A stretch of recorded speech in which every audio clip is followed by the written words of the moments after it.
milestone. We have reached episode 10 of Miami Sports Recap of the Week. Yeah, this is first 10th episode since, Groundhog series. I never knew my passion would be talking about the Miami Sports Week until I realized I actually enjoy talking about Miami sports and not get involved with the Mirror TV show, which there is a delay, which I'll tell you right now. I thought I was going to do the episode that week and that week and that week, but it's going to be delayed. So the reason why it's going to be delayed is very simple. You're not going to see this room for much longer because I'm relocating. So I got to do some moving and crap and the furniture. It's going to be a hassle, but at the end of the day, it's going to be worth it. It's going to look it's going to look fantastic, and I guarantee it. So let's embrace what we have now, and by that point on, we should have a brand new setup. So I can't wait. I can't wait for that to happen, and you know what? It's going to be amazing. It's going to be amazing, I guarantee it. All right. Anyway, we'll start off with the loser of the week, as there is a loser of the week, and that is, of course, Inter Miami 2, in which they had a 2-2 draw on Wednesday against Forward Madison, with Eduardo Salazar at the 38th minute to start the game, and then Darian Reyes with the 67th minute to make it 2-0, and you would think they would pull away with it. No. Forward Madison equalized at the 73rd minute and the end of 85 minute by Pablo Jr. and Christian Diaz. That is a horrible defending by Inter Miami 2. This is disgraceful. There was drama in the stoppage time. There was an ejection card by Connor Tobin for Forward Madison, but in the end, it just simply was not enough. But a 2-2 draw, a disgraceful performance in the defense. And it didn't get any better at all with Evan Conway for Union Omaha. In the 91st minute of stoppage time, they put the game-winning goal against Inter Miami 2 to make it 1-0. So that's all I can say. Inter Miami 2, definitely a disgrace of the performance this week. They should have won on both games, but I don't really care much about it. So I get that out of the way. If you're a big Inter Miami fan, you need to know about your affiliations. You just gotta know. But anyway, now for the winners. There was only 2 games yesterday, and we're going to start off with college football. So let's talk about the Hurricanes. Now, in this game, you would expect a quick score from Miami Hurricanes to make it 7-0 by Mike Harley from the 43-yard pass from De'Ara King. This was a great play. Oh my God. And then to make it 7-0, and a little later, Virginia Cavaliers, who they played, came back to make it 7-7. It was Tony Poljan, so to make it 7-7. So now there was now in the second quarter, there were a couple of moments where they both could have scored. But both defenses were actually pretty unique. They hold them out to field goal range, in which some of them missed. Some of the field goals missed. And I think there was an incident where it could have been a targeting. I'm not quite sure what transpired.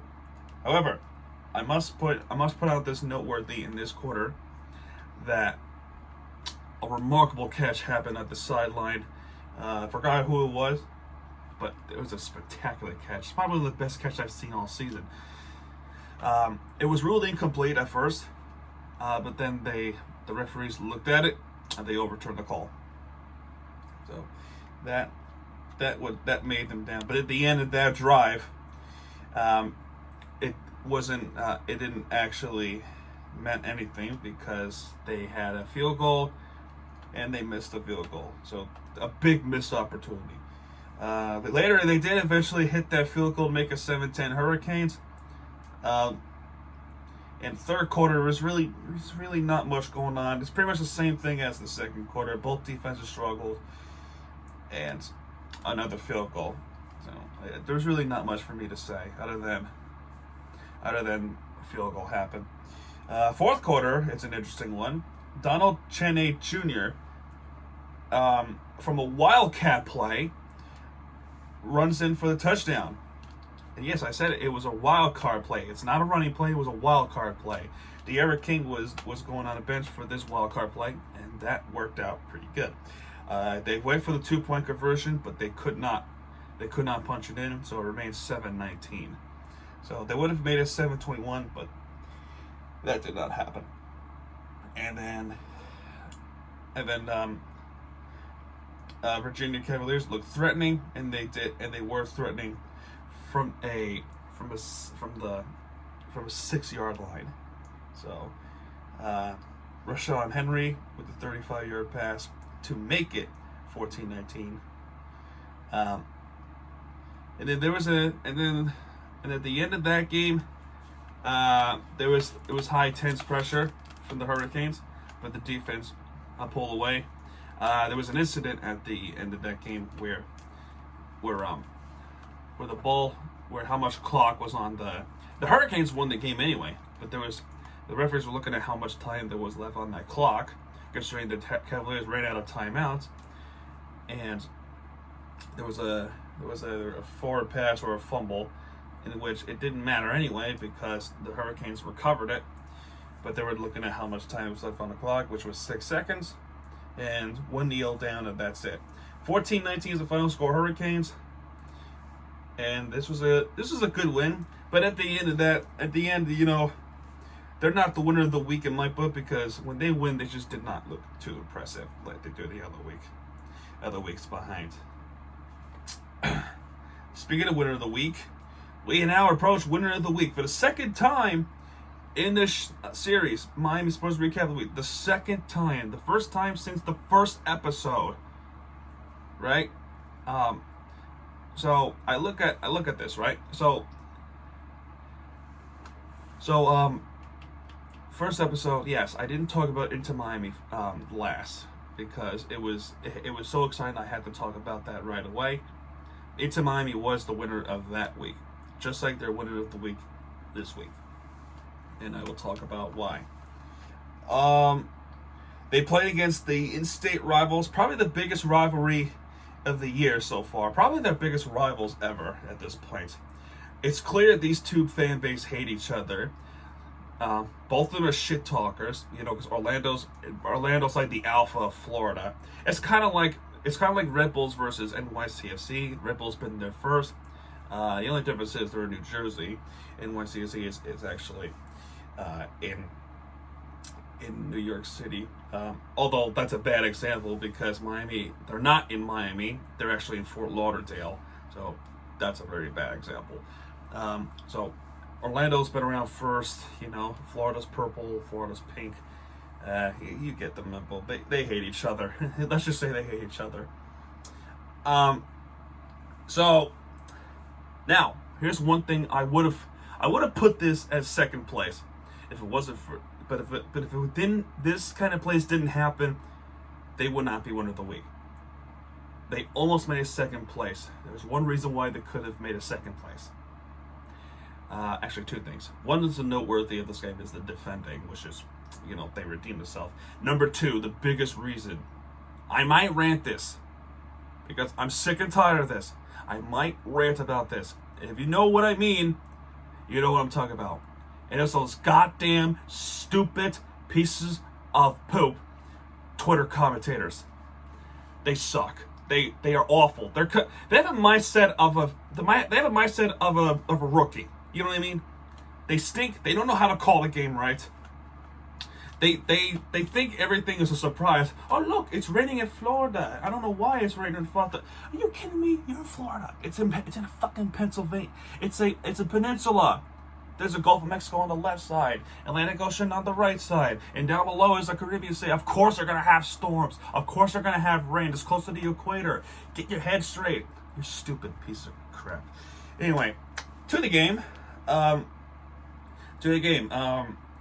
So in the 12th minute, what happened in that game was a poor defending with some chances. But the one guy that really took the lead for Orlando City was Daryl Dickey. So he comes down with a nice, beautiful pass to make it 1-0. Daryl Dickey. So that's 1-0 Orlando, and of course there's gonna be some anxious moment for Miami, because anytime, just this is a problem for NYCFC too. 1-0, you're pretty much gonna lose. NYCFC has a big problem. Speaking of NYCFC, right? We needed so with this game, it's a very crucial game to make it up to the playoff spot. We needed Atlanta to lose. We needed Montreal to lose. We needed Chicago to lose, and we also needed. It was Nashville, but Nashville, the game already happened, which was a 1-1 draw. So by the time we get to the 45th minute, and may I mind you that Miami had a possession of the ball for pretty much most of the first half, along with Orlando looking very threatening. Now, in the 45th minute, there was a mistake. It was a big mistake for Orlando City, and the 4 goals of Robin Jansen, who is number 6 of Orlando. And what happened with him is I think it was Morgan or Gonzalo Perez tried to cross it in. The ball hit the knee of Robin Jansen, and the ball went back to the net for Miami's way, which was an own goal. So for the first time in Miami history, in the franchise history, they scored on an own goal. And that is a very embarrassing moment for Orlando City, because you think they beat them, because considering that they won both games of Orlando, and we come up to equalize from the bad mistake that they made. So that's a very bad mistake. Most people are embarrassed by that, and I'm referring to Orlando fans. They were very embarrassed. Some of them took their pride and say we scored them a goal because they can't score their own goals. Wrong. It was a bad mistake by you guys, and we're about to talk about the reason why it's not true. Anyway, second half started, and there were a few yellow cards. Now, in the 82nd minute or so, 83rd, somewhere between 82nd and 85th, there was a moment where Orlando City could have taken lead 2-1. However, what happened there is probably the save of the year by John McCarthy. So he was laying down flat on his stomach. There was no way he could actually get up in time to save the ball. Now, Nani, had a big chance to take in the lead. I'm not sure it was Nani. If I'm wrong, then correct me, please. So they had an opportunity to score 2-1. The ball went right to McCarthy, and then he punches away while he was laying on his stomach. There was nothing he could do. That's all he could do, and it paid off correctly. And it happened twice. It happened twice at that moment. Could have made it 2-1, but it didn't. Remarkable save by McCarthy. That should be voted as save of the year. There would probably be great saves of the year down the line or before, but that was truly remarkable. Orlando City, I can't tell you, when I looked at Twitter, Orlando City fans were pissed. And what happened next didn't make it any better for Orlando. It was a corner in the 89th minute. The ball was kicked. I think it was by I forgot who it was. It might have been Sweat or Morgan or somebody else. I forgot. So I didn't pay attention to the corner, but I did pay attention to who scored. The guy who originally got suspended, Leandro, I think it was how you say it, Leandro Gonzalez Perez, number 26 of Inter Miami, put the game-winning goal from the corner to make it 2-1 into Miami. Yes, I said it. That corner put the game on front for Inter Miami. It was Leandro Gonzalez Perez, number 26. Put the finishing touches. And from stoppage, there was 5 minutes of stoppage time. And Orlando looked threatening. But the defense was right there to put the game away for Inter Miami. And that's how we got this crucial win. With this crucial win, we made 3 points. And in the meanwhile, Atlanta United lost 2-1 against DC United. That's a huge loss for Atlanta fans if they want to make the playoffs, after literally scoring an equalizer against DC United. But DC United pulled through to make it 2-1. Chicago Fire drew 2-2 against the Red Bulls. They had a chance to win the game. That would have been bad for our case, but the Red Bulls equalized to make it 2-2.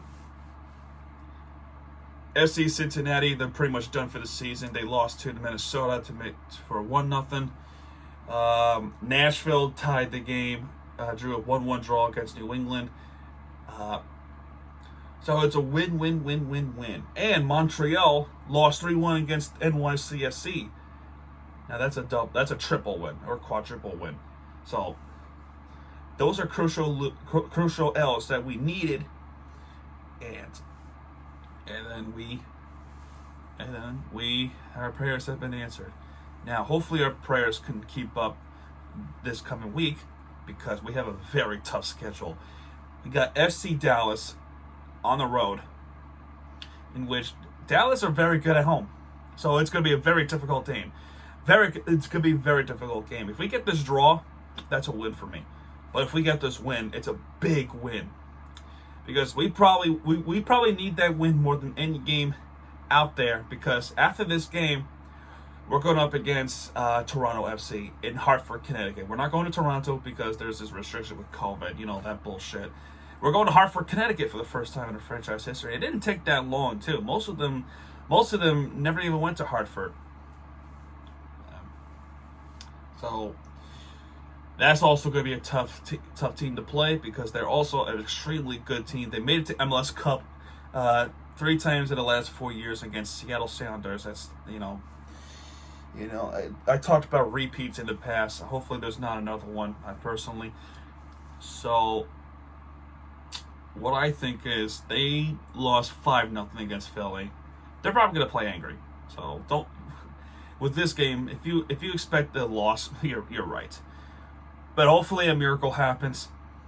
And folks. And by the way, I want to point out with Tampa Bay Rays, what happened last night was astonishing. So I made this gamble where I have to really think about things. I have to think about it, because either I have to upload this video yesterday in case there's going to be a 3-1 advantage for the Dodgers. If they could have won it tonight, then the World Series is over. Then I would talk about MLB World Series recap. Instead, I uploaded a ground hop video yesterday, and hoping that the Rays would pull through, and they pull through. So I don't have to talk about the recap of the World Series tonight, because I'm talking about Miami. So I made a gutsy call, and it was a correct call. So, and they beat the Dodgers in an astonishing walk-off against the Dodgers in the bottom of the 9th inning. It was Brett Phillips. That's a teaser for World Series recap. Sorry I got off topic. I wanted to point out some things, for the Mirror TV show in the future. I'm really excited. I'm not sure if I'm going to do this as a live stream. I think I'm going to, but it depending on, personally my internet connection and my setup. So anyway, that's going to do it. I'm sorry for the off topic. That was the winner of the week, Inter Miami. This week we got some tough games. The Hurricanes are going up against an unranked team. Let me double check for you, because I don't want to be wrong with anything. And of course, my ESPN freaking crash. Oh, there we go. So actually, oh no, Hurricanes are not playing this week. All right, so only 2 games this week.